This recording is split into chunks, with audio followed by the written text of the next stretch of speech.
Bueno, estamos en el Instituto Cultural y Educativo Coapa. Nos acompañan dos grupos aquí para oír el debate que tenemos y la tertulia literaria sobre Antígona. Nos acompaña el profesor Alexander de Letras Hispánicas, la profesora Mireya de Letras Hispánicas. Estamos muy contentos porque vamos a tratar una tragedia muy interesante, que es la tragedia de Antígona. Y bueno, sin más preámbulos, le doy la palabra al profesor Alexander y a continuación a la profesora Mireya. Sí. Entonces, como les comentaba y como habrán sabido si vieron el video anterior, esta es la secuela de la tragedia de Edipo, ¿no? En el video anterior y en el previo a esto, hablamos un poquito de que es una tragedia, que como su nombre lo dice, van a ser historias que acaben de mala manera, ¿no? En este caso, la tragedia que nos toca es la tragedia de Antígona. Antígona es una de las varias hijas, uno de los 4 hijos que tuvo Edipo con su esposa mamá Yocasta, ¿no?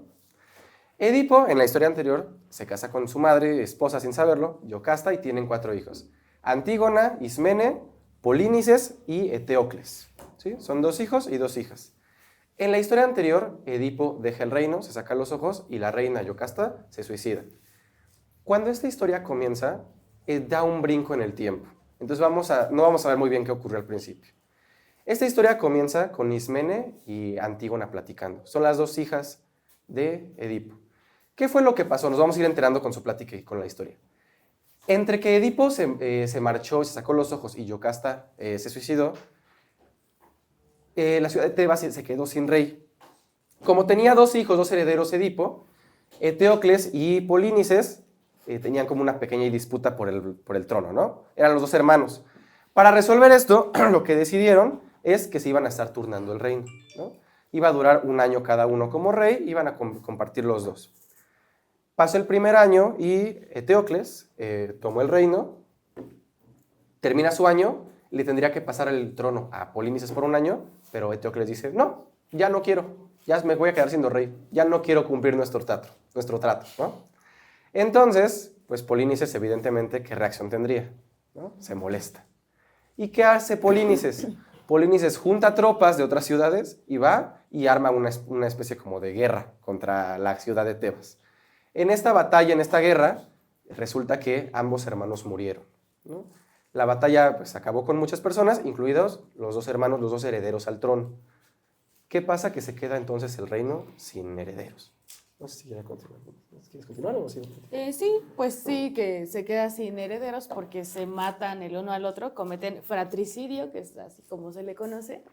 Se matan los 2 hermanos y pues ya no hay heredero, ya no hay quien vaya a turnarse el reino de Tebas. Entonces, Creonte, que era tío de ellos 2, era, si no recuerdo mal, era cuñado de Edipo, ¿no? Sí. Y tío al mismo tiempo. Gracias. Él se queda como interino, digamos, un poco a cargo del reinado de Tebas en lo que se resuelve el problema. Entonces dice, Eteocles, que era el que estaba gobernando en ese entonces, pues a él sí lo podemos enterrar como un héroe porque defendió a Tebas de la invasión de Polínices, que con todo y el acuerdo que tenían, vino y lo atacó a su propia ciudad. Entonces, eso es justificación suficiente para Creonte para decir, bueno, entonces a Polínices, como venía de afuera y atacó a la ciudad de Tebas,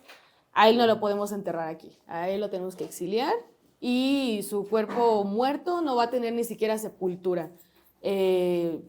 Esto, de hecho, existía un insulto, si no recuerdo mal era coibus corax, que significaba que te coman los cuervos, como nosotros mexicanos decir cualquiera de las groserías que decimos, ¿no? Para mandar a alguien a otro lado que no te esté molestando, ¿no? Decían eso para insultar a alguien, como ojalá que cuando mueras tu cuerpo quede insepulto y te coman los cuervos, ¿no? Eso quería decir. Algo así prácticamente es lo que dijo Creonte y lo que hizo, porque puso una ley para prohibir que pudieran alguien, quien fuera de Tebas, enterrar a Polínices y pues dijo que quien desobedeciera esto, que lo iba a pagar con su vida. Entonces dejan el cuerpo de Polinices afuera, la idea era que se descompusiera fuera de la tierra, digamos, que se lo comieran los perros, así lo dice. Pero entonces Antígona, junto con Ismene, que eran hermanas de ellos dos, justo los gobernantes que ahora estaban muertos, están hablando al inicio de la tragedia sobre qué hacer, y Antígona pues dice un poco el plan que ella tiene en mente, y le dice a Ismene que si no se le hace injusto, que por qué sucedieron las cosas como fueron, que ya es demasiada tragedia para su familia, que los persigue la desgracia, entonces que hay que hacer algo al respecto. Antígona sabía perfectamente que existía una ley que prohibía y que iba a castigar a quien se atreviera a enterrar a Polinices. Sin embargo, ella argumenta a su hermana, Ismene, que vale la pena intentar sepultarlo porque es su hermano y además ciudadano de Tebas también. Entonces, todo lo que sigue en la tragedia es este proceso de la propia Antígona llevando su empresa de enterrar a su hermano, con todo lo que viene en contra, que es el propio Creonte, su tío, la ley, digamos, del Estado, de la ciudad-estado, y pues la ley social, ¿no?, que se estaba gestando ya para ese entonces. Es a lo que se va a enfrentar Antígona. Y pues la manera en que ella lo enfrenta, pues nos devela un personaje femenino bastante fuerte, muy contestatario, que fue una persona que se atrevió a confrontar las leyes que estaban en ese momento para crear otras, ¿no? Pues yo quiero que se imaginen que son parte de la familia y que son Antígona en sí misma. Se imaginan que sus dos hermanos en plena batalla se entierran la espada. Ya la entrada de la tragedia es tremenda. ¿Por qué? Porque en familia los dos hermanos varones que van a heredar el trono se asesinan uno a otro. Ya en sí mismo abre con la tragedia en sí misma, la historia, ¿no? Entonces, pero es terrible que a uno de los hermanos sí se le pueda enterrar con todos los honores porque él es el que gobierna ahí, y al otro se va a quedar su cuerpo expuesto para que se lo coman los buitres, los animales carroñeros. Entonces imagínense ustedes que están caminando por el poblado y que de repente puedan ver un pedazo del cuerpo de su ser querido devorado por estos animales. Entonces imagínense lo terrible, lo doloroso que podría ser esta imagen para ustedes como familiares. Y entonces ahí viene la valentía de Antígona. ¿Por qué? Porque Antígona sabe que si ella entierra a su hermano con todos los honores, es decir, no deja que su cuerpo esté expuesto a los buitres, va a sufrir un castigo, el castigo de la ciudad, el castigo de los hombres. ¿Qué harían ustedes ante ese hecho, muchachos? ¿Tendrían la valentía de Antígona de decir, soy capaz de morir con él para darle una sepultura digna a mi hermano, para no ver los restos de su cuerpo por la ciudad devorados por las alimañas? ¿Tendrían esa valentía? Yo creo que esa valentía muchos de nosotros podríamos tenerla, porque es terrible la imagen, si ustedes la ubican, la piensan, ¿no? Y Antígona se vuelve un personaje maravilloso en la historia de la filosofía y en la historia de la literatura, porque va a ser el personaje que va a violar la ley de los hombres a favor de la justicia.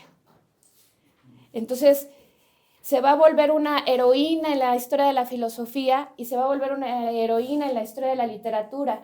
A veces, la ley de los hombres no es justa. Lo que está en la Constitución, lo que nos regula, no necesariamente es justo. Y a veces hay que tener el valor de romper con la ley de los hombres para cambiar el mundo.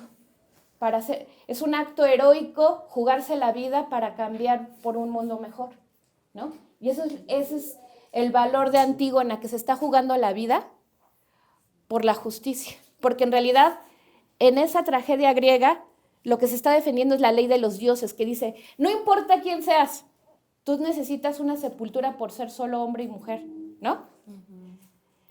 Contra la ley de los hombres, que permite que puedas ser tus pedazos de cuerpo alrededor de la ciudad y que puedan ser devorados por animales rastreros o animales carroñeros, ¿no? Entonces piensen lo impactante que significa esto y qué harían ustedes si fueran Antígona, independientemente de sean chicos o chicas, ¿qué harían ustedes? Perdón. No, está bien, maestra. Sí, entonces, como dice la maestra Daniela, esa es la gran pregunta que deja Antígona. Porque resulta que, como mencionaron ahorita, y como podemos mencionar más en profundidad, si ya ahorita sería algo doloroso y algo indignante ver a nuestro familiar querido sin enterrar, despedazado, siendo comido por los animales en las calles, en ese momento lo era aún más. Porque para los griegos, en su religión, tenía un significado aún más profundo enterrar a una persona, ¿no? Quizás ahora lo podemos ver desde un punto de vista nada más moral, de qué es lo correcto. Pero además de qué es lo correcto, en Antígona lo que se jugaba era qué cosa debemos hacer porque los dioses lo dicen, ¿no? La parte religiosa también tenía jugaba un papel fundamental ahí. En este momento, en los griegos y su religión, los dioses, que es decir, todos los dioses griegos que ustedes conocen, existen para ellos. Y los dioses dictan que se hagan ciertas cosas. Los dioses han dictado por muchos años que se tienen que hacer ritos funerarios, que tienen que enterrar a una persona para que pueda ésta avanzar en la vida después de la muerte, ¿no? De una forma satisfactoria, como lo que ahora es el cielo y el infierno para algunas religiones católico-cristianas, más o menos. Antígona entonces está, cuando inicia la historia, en esta pregunta. ¿Es injusto que a mi hermano lo dejen ser comido por los cuervos y por los animales? Pero no solo es injusto, también va en contra de los designios de los dioses. ¿Quién es Creonte, por muy rey que sea, quién es Creonte para decidir que los dioses están mal? Cuando empieza la historia, entonces, de eso están hablando Ismene y Antígona. Antígona está muy decidida a que su hermano sí merece ser sepultado, porque su hermano merece un honor, su hermano merece poder avanzar en la vida con paz después de la vida. Ismene sí está de acuerdo, pero no tiene la fuerza o la valentía o la decisión de hacer algo por ello, ¿no? Le da miedo porque la ley está previendo un castigo para quien rompa este decreto de Creonte. Ismene entonces y Antígona se molestan, se separan. La historia nos traslada, imagínense como una película, nos traslada una escena en la que ahora estamos con Creonte, ¿no? Que es el rey de Tebas.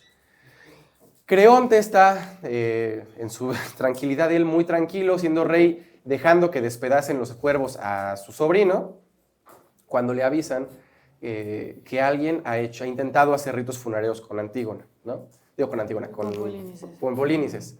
Alguien fue y cubrió con tantito polvo a Polínices, una especie de entierro muy rápido y superficial, ¿no? Creonte está muy molesto y entonces Creonte... Perdón. Tenemos un invitado. Hola a todos. Hola, perdón. ¿Y cómo están? ¿Bien? Perdón que interrumpa Sí, no te preocupes. los argumentos de Antígona. ¿Cómo están? Adelante. Okay. Entonces, Creonte está muy molesto porque alguien rompió su decreto, alguien no le hizo caso y él es el rey, ¿no? Entonces ordena que se investigue quién fue quien hizo esto, porque dice que seguramente los guardias que están vigilando el cuerpo de Polinices sí vieron quién fue y que lo investiguen. Gracias. Mientras van a investigar, hay una discusión ahí, y es que Creonte está muy firme en su decisión, pero el pueblo no concuerda con Creonte. Nadie en Tebas está de acuerdo con lo que Creonte está haciendo. Por mucho que Polinices les parezca un traidor, nadie está de acuerdo con esa humillación de dejarlo ser comido por los cuervos. Nadie en Grecia estaría de acuerdo ni va a apoyar esa decisión más que Creonte. Entonces es una decisión un poco tiránica. Creonte es el único que lo está diciendo por capricho, porque no hay nadie que apoye esa decisión y que exija esa decisión. Y que incluso el hijo de Creonte, que es Hemón, que recordarán que justamente Hemón le menciona en algún diálogo, ¿no? A pesar de que tú eres rey, tú no tienes todo el poder, tú no tienes toda la sabiduría y el pueblo te está juzgando, ¿no? El pueblo está hablando de ti porque obviamente lo que tú estás haciendo es una injusticia con Antígona. Que en ese sentido es muy interesante este juego entre lo que es ser joven y lo que es ser viejo, ¿no? Porque algo que se plantea en la obra es, ¿quién tiene mayor razón? ¿Alguien que tiene mayor experiencia de vida o alguien que es más joven y que tiene más sabiduría? Y les preguntaba a algunos alumnos en clase, ¿no? ¿Qué opinaban ustedes? ¿Alguien que tiene mayor edad es más sabio o alguien que es más joven puede tener esa misma sabiduría? Y respondían varias cosas, que sería muy bueno escuchar a los alumnos, ¿no? Sí. ¿Ustedes qué opinan? Que están por acá el público. ¿Alguien que tiene mayor edad tiene mayor sabiduría o alguien que tiene menor edad puede ser más consciente de la situación? A ver, por acá, Laila. Adelante, fuerte, fuerte. Depende de cómo haya vivido y de las experiencias que tenga.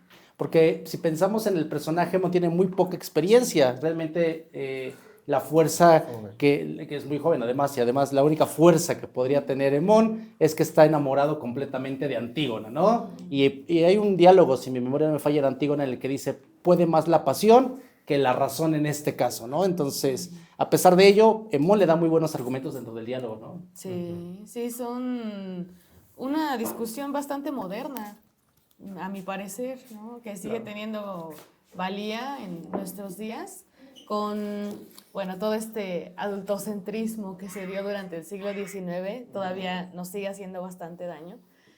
Y por eso es que se causa que la voz de los jóvenes, de los niños, no sea tomada en serio, ¿no? Claro. Entonces, pues digo, ahorita ya tiene un ratito que salimos de la adolescencia, digamos, nosotros, Bueno, ¿no? más Pero, o menos. o sea, Unos más que otros. Unos más que otros, Más que pero otros. es cierto.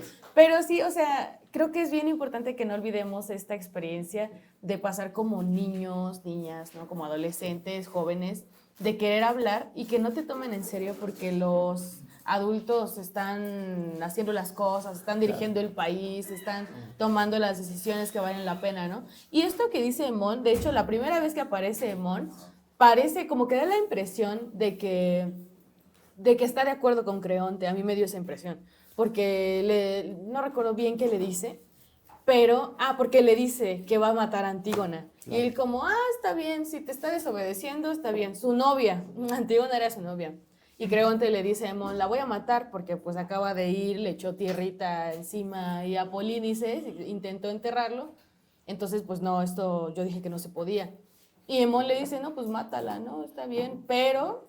Y después, más adelante, ya le empieza a decir, solo escúchate que un solo hombre no puede ser el dueño de toda una ciudad, que no puede dirigir por encima de los dioses, porque le dice eso, que de hecho aparece de nuevo, y está en todas las tragedias, la ibris, esta soberbia que está además de estos personajes que se sienten que están por encima de los dioses griegos. Que yo creo que en ese sentido, Mon más bien atiende a la ley del padre, porque la figura del padre Sí. es muy importante en la obra, ¿no? Recuerden que Antígona es la hija y la hermana de Edipo, o sea, hubo incesto. También Emón, pues le tiene muchísimo respeto al padre, que en este caso es Creonte, y él quiere cumplir con la ley del padre, ¿no? Pero yo creo que aquí la figura del padre, en todos los niveles, es muy importante, porque está el padre biológico, está el padre incestuoso, está el padre como Estado, ¿no? Porque el Estado juega un papel muy importante en Antígona, y que incluso el padre puede decidir las leyes como tal del hombre, ¿no? Que es uno de los grandes planteamientos morales, un problema ético que sí se plantea en la obra. Un solo hombre puede decidir la vida de todos los demás e incluso puede pasar por la ley de los dioses, porque hay que recordar que si bien Creonte no quiere enterrar a Polínices, le está negando el derecho a ser enterrado, a una cuestión ritualística, a un funeral, ¿no? Entonces, a un familiar, sí. le está cortando el duelo a un familiar de llorarle en una tumba al muerto, etcétera, ¿no? Entonces, en este caso, creo que es el gran problema moral que la maestra Daliana sí nos puede explicar, porque desde la filosofía aborda algo muy interesante. Antígona, la ley moral contra la ley de la naturaleza y la ley de los dioses, que es lo que estaba en ese momento, ¿no? Sí, pues me gusta mucho Antígona porque además, como bien dice el profesor David, esta idea de lo viejo, el estado que se está en putrefacción, ¿no? Entonces esta parte que siempre pienso como en las figuras de los grandes revolucionarios, ¿no? Y la juventud, donde el arrojo y la valentía tienen ese toque de juventud, ¿no? Entonces, Antígona representa lo joven, lo revolucionario, lo que rompe con lo establecido, contra la ley de los viejos, la ley del padre, y es este rompimiento el que significa lo justo, porque uno podría decir, el viejo es el sabio, nosotros los adultos somos los que tenemos la razón, y en esta tragedia griega justo están diciendo lo contrario, que es una joven que ni siquiera podríamos decir, pues tiene todos los conocimientos, los libros, lo que sea, no. Es el arrojo de la juventud, la valentía de la juventud que hace cambiar a la sociedad. Y hay un filósofo que se llama Hegel que dice, es la figura de Antígona que representa la revolución, el cambio social. Es Antígona la heroína de la historia. Y siempre hay Antígonas en la historia de la humanidad. O sea, cuando pensamos en los héroes de la independencia, pues serían como esa Antígona de arrojo, esos jóvenes que rompieron con lo establecido, con ese estado injusto. Entonces, se retoma Antígona como esa figura del revolucionario que rompe con la ley de los hombres, con la ley de los viejos y genera una nueva sociedad más justa, ¿no? Entonces, es bien interesante porque incluso lo pone, este pensador lo pone a un personaje muy importante que es Platón y Sócrates. En la Apología, Sócrates dice que hay que cumplir la ley de los hombres sí o sí y prefiere morir a no cumplir la ley de los hombres.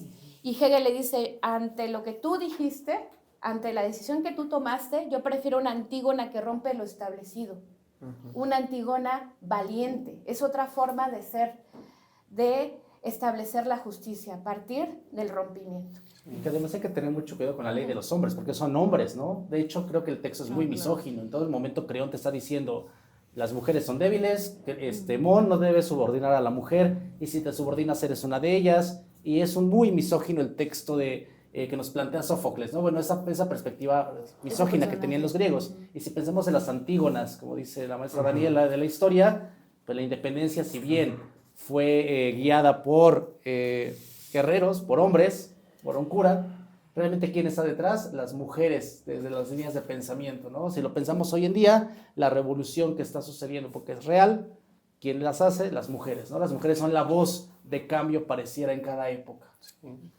A mí me gustaría comentar dos cosas, ¿no? Primero, retomando lo que habían dicho, hay que tener mucho cuidado con la ley de los hombres, decía el maestro David. Y es otra pregunta y otra reflexión que genera esta obra, porque realmente, ¿qué es la ley de los hombres? ¿No? Esta obra lo que opone son dos leyes, la ley divina o la ley natural, lo que se supone que es lo correcto, y la ley del hombre, lo que dicen los hombres que es lo correcto. Y básicamente es una discusión que se ha venido forjando por años, ¿no? En la filosofía, el derecho ha tenido esa discusión por años, ¿no? Pensaríamos que no, pero hay escuelas en el derecho, es decir, hay grupos de abogados desde hace mucho tiempo que defienden dos posturas. Unos defienden que el derecho y las leyes deben venir de lo que decidamos las personas como sociedad, ¿no? Si nosotros decidimos que el homicidio es un delito y está mal, es porque lo decidimos en acuerdo entre sociedad. Hay otro grupo de personas, de pensadores del derecho, que han dicho, no es cierto, no es así. Y tienen sus razones y dicen, lo correcto y el derecho no parte de lo que creamos, sino de lo que es. Y matar está mal porque siempre ha estado mal y porque debe de estar mal. No es porque queramos o no. Y hay una discusión muy interesante porque se presta a situaciones muy específicas, ¿no? Si la ley de los hombres, lo que acordamos en conjunto como sociedad es lo correcto y es la que debe valer, ¿qué pasa si nos equivocamos un día? ¿No? Somos humanos. ¿Qué pasa si hacemos algo que afecta a otras personas sin darnos cuenta, ¿no? Ha habido en la historia muchos ejemplos de esto, ¿no? En la Segunda Guerra Mundial, con el nazismo, era legal todas las atrocidades que se hicieron contra los judíos y otras comunidades marginadas, ¿no? Como las personas discapacitadas, la comunidad LGBT, etc. Ahí era legal, pero ¿eso significa que era correcto? ¿Estaba bien? Y genera muchas preguntas. Entonces, cuando acabó la Segunda Guerra Mundial, por ejemplo, se trató de enjuiciar a muchos militares de los nazis. Y había una discusión ahí porque ellos se defendían, ¿no? Los militares, los nazis decían, es que yo seguía órdenes, porque la ley decía que eso era lo correcto. Y entonces, ¿qué era lo correcto? ¿Enjuiciarlos y mandarlos a la cárcel por seguir órdenes? La ley decía que tenían que hacer eso. ¿Ellos tenían que seguir la ley? ¿O ellos tenían que tener la valentía de Antígona y decir, aunque la ley diga una cosa, la ley está mal y yo no lo quiero hacer? Y aunque me enjuicien, aunque me encarcelen los nazis, yo sé que estoy haciendo lo correcto. Y a lo mejor a veces suena muy fácil una de las dos respuestas, pero poniéndonos y empatizando con las personas, pues ¿qué es lo correcto, ¿no? ¿De dónde viene? Y en segundo lugar, me gusta mucho una frase que fue la maestra Daniela, ¿no? Que ha habido muchas antígonas a través de la historia.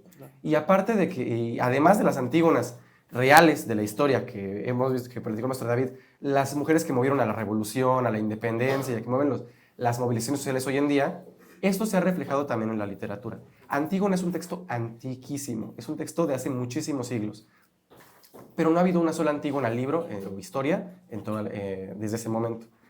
Desde que se publicó, bueno, desde que se escribió Antígona, en ese entonces se representó, porque era una obra de teatro, creo que es importante decirlo, esto era una obra de teatro, no es un cuento. Otros autores han retomado Antígona para hacer historias similares sobre mujeres que toman la decisión valiente de ir contra la ley o contra lo correcto socialmente establecido para seguir la justicia, ¿no? Con la Segunda Guerra Mundial dentro de todas las que hay una versión de Antígona que comienza con dos hermanas también discutiendo por una situación parecida. Su hermano era un militar en la Segunda Guerra Mundial, pero desertó y llegó a su casa. Y si ustedes se acuerdan o saben, desertar, o sea, dejar el ejército sin permiso, es un delito. Nos podrá parecer bien o mal, a mí me parece mal, pero dejar el ejército sin permiso del ejército es un delito, te encarcelan por eso. El hermano de estas dos chicas, de estas dos mujeres, dejó al ejército, llega a su casa a pedir como refugio, que lo escondan, y la discusión ahí un poquito es, escondo a mi hermano, que dejó el ejército, ya no quiere estar ahí, llegó y eso es un delito, aunque no dañó a nadie. Lo escondo en mi casa y yo me hago cómplice de su delito, o lo dejo afuera que lo atrape el ejército, ¿no? Entonces, son situaciones muy similares y esto nos deja ver entonces que los problemas de Antígona no son problemas de los griegos. El problema de Antígona es un problema que tenemos hoy en día y que hemos tenido en toda la historia. Hay también una historia, ¿no? Antígona González, que es una historia... Sara Uribe, ¿no? Sí, que es una historia que trajo a Antígona, de cierta manera, a la actualidad, ¿no? Antígona, si no me equivoco, si no me acuerdo mal, en este caso es una mujer cuyo hermano fue asesinado por el narcotráfico, ¿no? Fue desaparecido. Entonces, por los cárteles. Entonces, ella toma la decisión de buscar a su hermano, aunque no es lo apropiado, ¿no? Lo apropiado, entre comillas, ¿no? Lo apropiado por el gobierno, porque se nos dice que tenemos que dejar que el gobierno pues se encargue de estos problemas, los busque, pero ella toma la valentía y la decisión de ir a buscar a su hermano, y ella es una Antígona. Y ese libro es muy bonito porque nos deja ver que las Antígonas son todas las mujeres y todas las personas, que como decía la maestra Daniela y el maestro David, toman la decisión y la valentía de hacer las cosas por su cuenta para conseguir la justicia. Sí, claro, porque el Estado es represor. Si lo pensamos desde el contexto de la Antígona de hace casi 3.000 años, perdón, interrumpa el micrófono, pues hay que pensar que el muerto, que es Polínices, Eteocles y Polínices son muertos del Estado, porque así lo ve Creonte, son muertos del Estado y nadie debe intervenir en las leyes del Estado ni en las leyes de los hombres.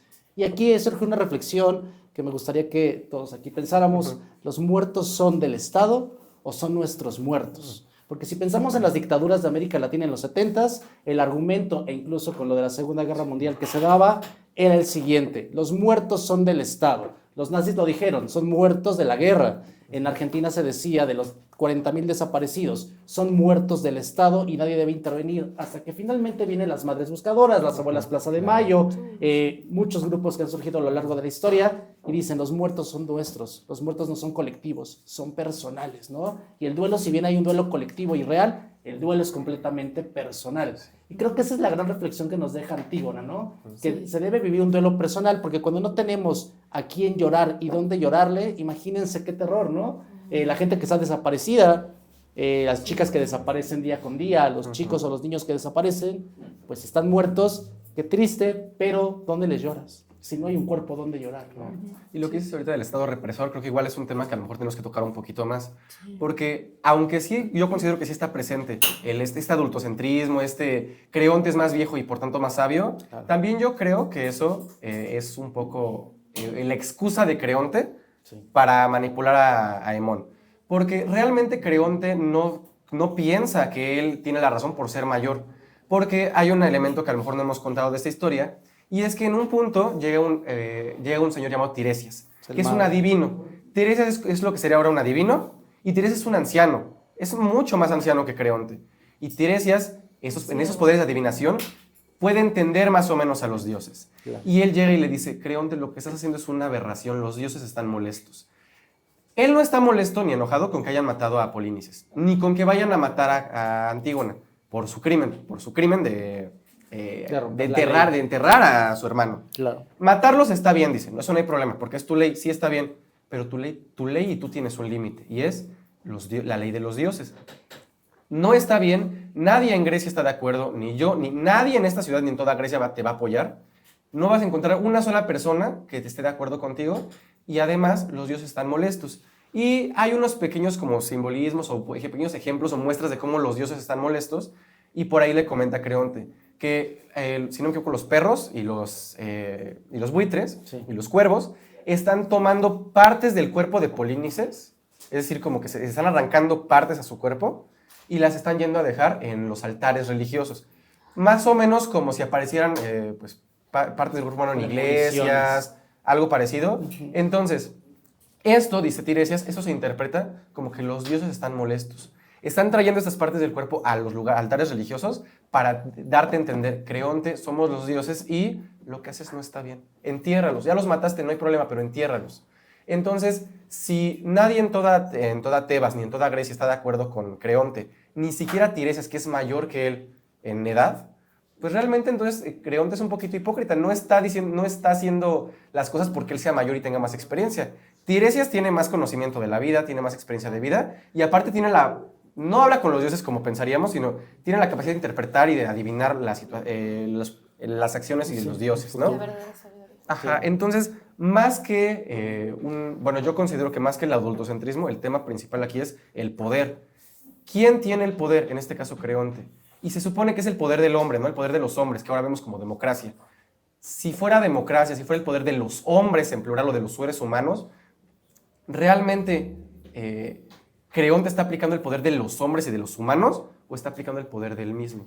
Porque no es un acuerdo entre todos los A mí me ciudadanos. surge una duda y que sería muy bueno que la maestra Daniela lo resolviera como para ir cerrando. ¿Hay autoridades morales en términos filosóficos? O sea, ¿es posible que un solo hombre o una sola mujer decida, o sea, sí, eso es real en el mundo, que sí deciden la vida de los estados, pero filosóficamente hay una autoridad moral? Porque yo creo que es el problema en Antígona. Pues aquí tenemos un problema porque a mí lo que me parece muy interesante, que tú también lo abordaste, profesor, es la cuestión de que hay un límite en cuanto a la dignidad del cuerpo mismo, ¿no? O sea, yo cuando ahorita que estaba hablando al profesor Alexander dije, claro, o sea, esta parte donde hasta en la guerra hay un límite para la muerte, ¿no? Cuando vemos el Holocausto y vemos cómo se despedazaban los cuerpos, cómo se metían en la cámara antigás, ¿no? Entonces, es la destrucción de la dignidad humana, ¿no? Entonces, independientemente de los conflictos humanos, porque ni siquiera están moralizando la cuestión de la guerra, ¿no? La guerra es posible, como lo estaba nombrando el profesor Alexander, pero el problema es la destrucción de la propia dignidad humana, y la dignidad humana está en el cuerpo mismo, ¿no? En que, como dice el profesor David, haya un lugar donde se pueda rezar un cuerpo, ¿no? Y justo donde vemos las grandes tiranías, lo primero que se humilla es el cuerpo del hombre y de la mujer, ¿no? Donde trata de desaparecer lo mínimo de la dignidad humana, que es el cuerpo mismo, ¿no? Entonces, lo moral, la ley de los hombres, según yo, va cambiando, no es estático, siempre está en constante renovación, generación, ¿no? El problema aquí es que debe haber un límite para las acciones humanas, ¿no? Es lo que están hablando, yo creo que la obra misma. Pero a ver, la profesora Sí. Mireya si puede Sí, ampliar. justo sobre esto último que usted mencionaba, maestra, creo que, como decías también ahorita, Alex, el tema, yo creo que el más pesado en esta obra sí tiene que ver con el poder, el Estado, la ley, que pensémoslo, para mí, pensarlo desde este siglo XXI a la distancia es un poco o bastante desalentador, porque pensemos que esta crítica se estaba haciendo cuando el Estado estaba en ciernes, todavía se estaba tratando de configurar una ciudad, una forma de gobernarse entre todos, y ahora lo leemos a la distancia y sigue teniendo mucho sentido.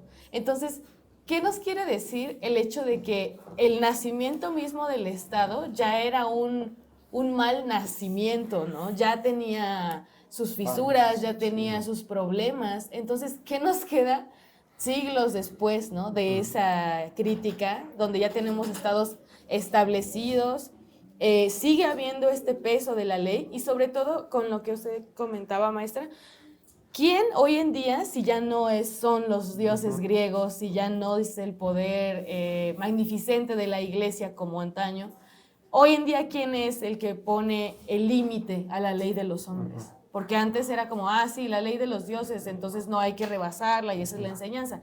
Pero hoy en día parece que no hay, ¿no? Y pues no nos tenemos que ir a la Segunda Guerra Mundial o a las dictaduras latinoamericanas ahorita, en esta semana. O sea, solo porque alguien dice, se va a llamar Golfo de América.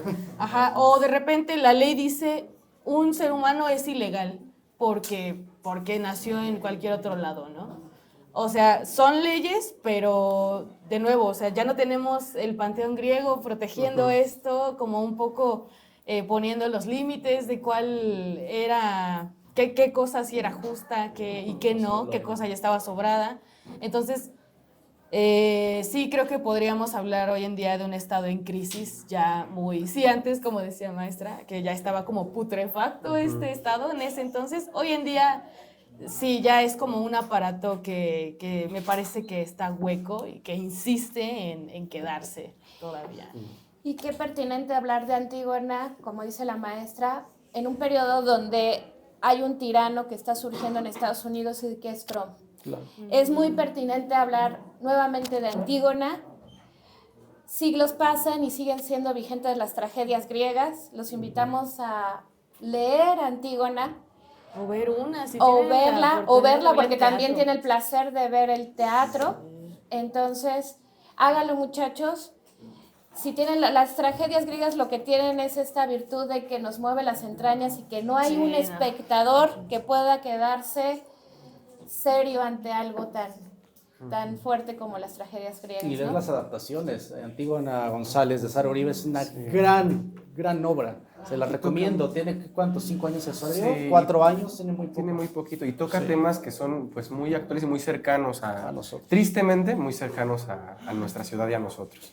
Bueno, pues les agradecemos al profesor Gracias, David, perdón. al profesor Elizabeth, al profesor A destiempo, pero aquí estoy. Gracias.